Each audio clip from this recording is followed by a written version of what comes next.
he's been having all this race. Obviously, the braking problem is really affecting Cookie's bid for third place because he is really falling back. Unlike Louis Ramirez, who is constantly at the tail end of Jody Costeng, who is actually driving more comfortably and not locking up those tires. So he is being given now better grip by the federal tires that we are using. Of course, Cookie Ramirez is trying to catch up with points right here in this series, and he's been perennially second place the last few years over behind Jody Costeng, right? Yes, and actually it's quite sad for Cookie because the first couple of legs, there was a leg that he had to start from behind because of a previous commitment that didn't allow him to be able to join the qualifying session. And that really was a major impact because that time he was not anymore able to really catch up. Yeah, and when you're racing, you have to be really committed to your craft and you have to be dedicated throughout the year. We'll be back with more racing after this break. And we are back here at the SUBIC International Raceway to bring you more racing.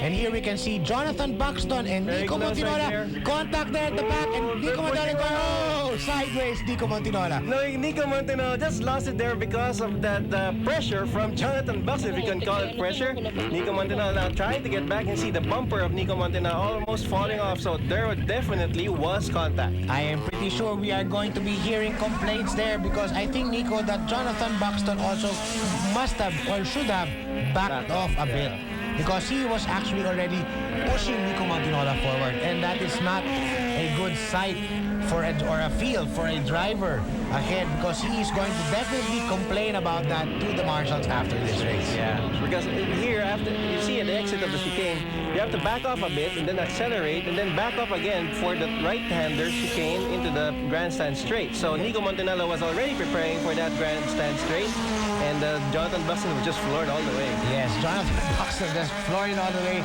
did not prepare. Well, we saw Nico really preparing because you gotta prepare, as Nico said, you gotta prepare coming into that front straight because that is a long straight, and then you have to brake very hard as you come into turn one. You have to maximize the speed right there, and you have to turn in right. And see, here, the new section, the chicane here at the exit into the main straight, also you have to prepare for this one because it leads to a long straight. And here we can see Yuli Maninding, who pitted in twice, is now back into the circuit, and he is trying again his best to, because I think there's a very few laps to go, Miko, and he has to complete 75%. Just to earn the points, right?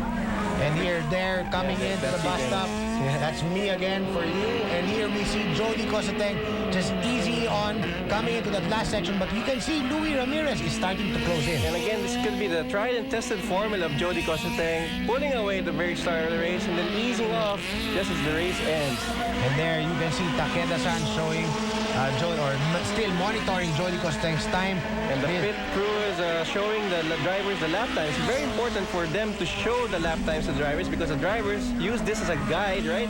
As they go around the track so that they'll know if they're consistently driving or they are slowing down. They're slowing down. So they need that information from the pit crew in the pit wall. So talking about commitment earlier, Nico, it does not only apply for the driver, but it applies for the crew as well. Because if you can see, if you don't have a crew to monitor even your competitor behind you, the time of your competitor, you would not know the gap differences or in times and never know that maybe later on that the guy in the back of you who was actually lapping faster than you is already right in your tail. Yeah, with 2 laps to go, you see Jody Costeng waiting for him now as he exits into the grandstand straightaway. So again, that information from the pit crew contains your lap time, your gap against your nearest competitor just behind you, and probably how many laps to go. So all these information very vital right now. Ooh, you're sliding right there as you see some smoke coming out of your car, Dennis. Yes, that section actually of the track, since it was newly asphalted, had actually loose pebbles, loose asphalt scattered around. It was just like roller skating. So it's a very slippery section right now because it hasn't really fully cured right now. And of course, your cars are really eating up the asphalt right there. Yes, and since we are equipped with limited slip differentials, which allow you both traction on the left and on the right tires, it actually is becoming a bit of a problem of the car being on top of loose gravel. Okay, so you're struggling right now as you make your way into the corners. And you see Jody Costeng and Louis Ramirez very close right now here in the chicane. So Louis Ramirez is closing in that gap. He's not giving up. He's still driving 10 tenths perhaps, as Jody Costeng might be driving 9 tenths. And here you can see on the last lap, Nico Montinola winding up the pack. Actually, but he is actually in a good position for 6th place because Yuli Maninding is 2 laps down. Okay, so Yuli Maninding is out of the equation again here after that pit in at the very start of the 2nd lap.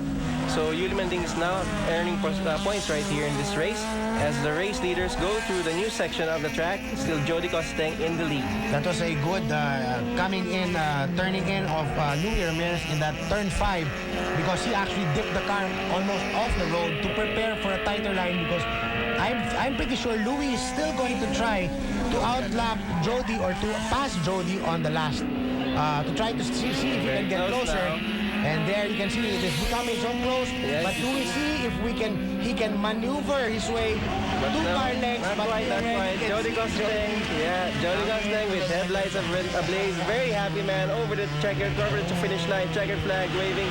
So Jody Costeng and then Louis Ramirez in 2nd place. And now we have 3rd placer, Cookie Ramirez. Yuli Maninding passed right there, but it wasn't getting. Oh, very sideways, Dennis. What happened there? That's what we were talking about, Nico. The loose gravel. Because of a lot of cars passing, it was so loose. It was now like ice skating. You really didn't have grip right there as you made that left-hander. Totally no grip. And like I said, because of the limited slip differential, just doesn't allow the cars to grip in this kind of road surface. Okay, so Jonathan Buxton right there rounding up everyone else. Nico Montinola, of course, will be going in over the checkered flag, last position after that incident with Jonathan Buxton. Let us see now as we come into Parc Fermé, Jody Costeng weighing in for scrutiny purposes, victorious, and he is going to be, again, a happy man, showing us the thumbs up sign. And look at that, Jody Costeng very fresh as a daisy right there. No effort at all for this guy. He just pulled away and then never looked back. And it's so good to see the drivers after the 15-lap race to see who fresh and who tired. overdrove themselves. Yeah, Louis Ramirez could have been one of those drivers that overdrove everything because he was really trying to catch up. George Ramirez right there, back into racing, congratulating Jody Costeng. And here also is another guy who looks fresh and untired. Is Cookie Ramirez, who just tried to pace in 3rd place. Nursing His car because of his brake pads. But here we can see on the podium the winners, Jody Costeng for 1st place, 2nd place, Louis Ramirez, 3rd place, Cookie. And now we have the point standing.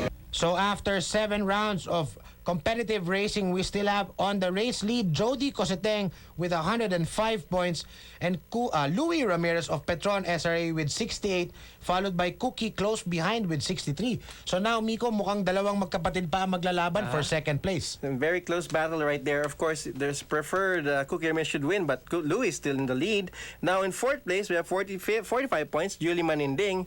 And then we have you, Dennis, in 5th place, followed by Gabby De La Merced, who didn't run this weekend with 31 points. And then 7th place goes to Nico Montinola, 8th goes to Jonathan Buxton. So the rest of the guys, Renan Morales and Carlos Anton, Dominic Bon, and Judge Bonnie Vargas didn't run this weekend. Yes, and we can see also the bid for 4th place is actually tight between Yuli Maninding and Dennis Uy with 1 point separating them from each other. So that's a very tight race between you guys. Let's check it out. And now let's go to the driver's interview and hear what they have to say about this particular race. We basically changed our strategy. Before it was like race to win. Now it's like race to finish. Just stay on the podium, pick up the points. We're going to the 3rd quarter of the series, and we're ahead. And we just want to maintain it. Don't do anything foolish, like break an engine or something like that, or get into an accident. So we just try to keep our nose clean and finish the race. And we were just we were very happy we won the first race. So turned out okay for us. Put in new tires and new brake pads. That's about it. Fast. The setup was the same. We didn't have any time actually to try different setups, because the track was new and we couldn't get enough time to go around it. So it worked pretty okay for us. Well, I got lucky in the morning race because I started 4th, and I think Cookie's brakes were locking up, so I got by Cookie really quick, and then something happened to Yuli's car on just before the front straight, so I got by Yuli without any. It was very easy for me. They broke down in front of me, so I just inherited second place. Probably because I asked the whole gym of San Agustin students to pray for me.